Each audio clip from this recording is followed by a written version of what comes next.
Bonjour à tous, aujourd'hui je ne vais pas vous faire un tuto, mais juste vous faire voir ma première réalisation en miniature en pâte Fimo, qui était donc un défi sur le thème du printemps, enfin la promenade à la campagne. Donc c'est la première fois que je fais de la Fimo miniature comme cela.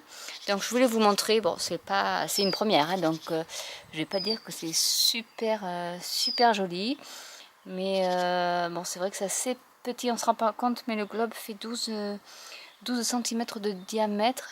Et c'est vrai que pour insérer les petites fleurs ou texturer à l'intérieur, ben, même moi avec mes petits poignets de 14 cm de tour de poignet, c'était pas évident pour pouvoir insérer les différents éléments. Donc j'ai fait quelque chose d'assez succinct, hein. Donc comme vous pouvez le voir, je vais essayer de vous montrer petit à petit. Donc j'avais intégré un petit lapin au fond avec des petites roses, des mini roses.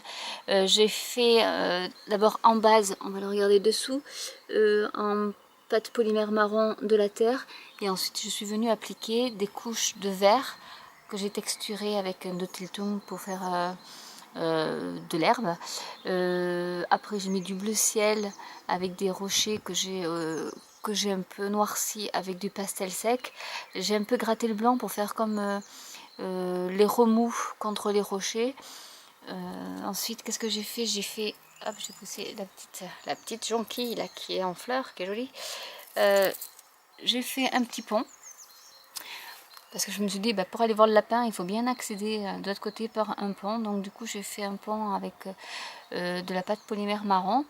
J'ai essayé de faire comme un banc de sable. Enfin, je voulais mettre un peu de couleur parce que c'est vrai que du vert et du bleu et du rouge, c'est pas terrible. Donc du coup, j'ai voulu rajouter un peu de couleur. Et donc j'ai fait avec de la pâte jaune, j'ai fait donc une imitation un peu sable, hein, une petite coccinelle et la rose. Et on va passer de l'autre côté pour voir, voilà, comment ça se termine au niveau du pont. Et donc j'ai essayé de mettre un peu de brillance, mais ça va peut-être pas rendre.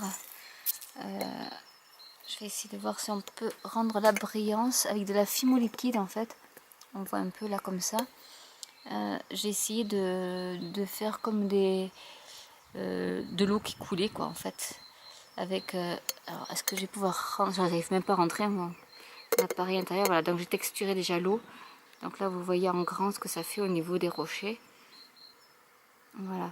Donc c'est vrai que moi je suis pas tout à fait. Moi je fais plutôt des bijoux. Donc du coup en perles, cabochon, ce que vous avez déjà vu dans mes tutos.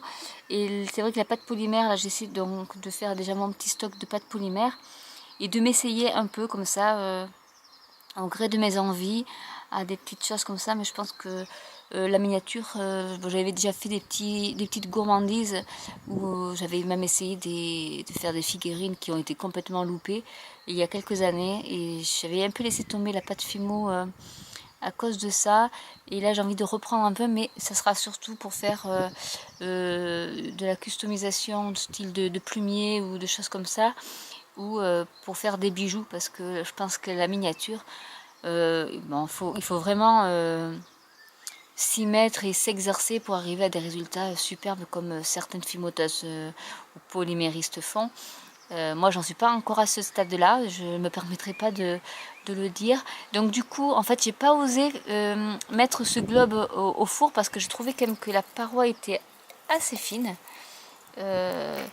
Donc j'ai pas osé, je me suis dit parce qu'il suffit que je le mette au four pour que ça éclate. Je sais que Cassimini, dans un de ses tutos avec Perle & Co, avait fait un terrarium et avait passé la boule au four, je pense. Moi j'ai juste pré-cuit la pâte, c'est comme c'est quand même des fines couches. Sauf le pont, mais j'ai pré-cuit au heat gun. Au moins je me suis dit, comme ça au moins je risque pas de le faire éclater. Et même avec le heat gun, le verre était bouillant, donc je ne sais pas ce que ça aurait donné au niveau du four. Voilà, c'était juste pour vous montrer une de mes toutes premières créations en pâte polymère. Et que pour la petite histoire, j'ai pas mis grand chose parce qu'en fait j'ai dû retravailler cette pâte polymère qui avait 2-3 ans, dont des paquets étaient déjà ouverts, et du coup j'ai dû la retravailler avec de la Fimo liquide. Donc l'astuce, ramollir vos pâtes Fimo ou polymère avec de la Fimo liquide, je peux vous garantir que ça marche. Il faut vraiment l'émietter et la mettre avec de la Fimo liquide et bien tout malaxer, mais en fait on arrive quand même à ce résultat là. Comme ça on dirait bah, elle n'a pas mis grand chose dans son globe, mais vu que la pâte Fimo était dure et même effritée et presque à jeter, hein, mais bon, je me suis dit tiens, je vais quand même essayer avec la Fimo liquide de la remettre en état. Et bon, c'est pour ça que j'ai pas fait beaucoup de choses, parce que rien que le fait de remettre en état la Fimo, bah, ça m'a pris beaucoup de temps. Mais bon, je me suis dit que déjà pour un premier jet, bon, c'est pas trop mal, mais bon, je sais qu'il faut que je m'améliore un peu.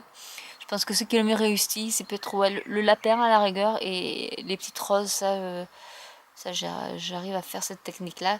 Bon, franchement, la coccinelle, elle ressemble pas du tout à une coccinelle. J'ai essayé de faire un truc, mais en fait je me suis compliqué la tâche. Je pense que si j'avais fait juste une fente au niveau du corps, au niveau de la couleur rouge, ça aurait été nettement plus beau que rajouter ces ailes rouges au-dessus du corps. Là, honnêtement, ça me plaît pas du tout, hein. Après, n'hésitez pas à me laisser des commentaires, à savoir si certains d'entre vous ont utilisé ce genre de globe que j'avais acheté sur eBay, donc qui vient de Chine. Si vous l'avez déjà passé au four et si ça résiste.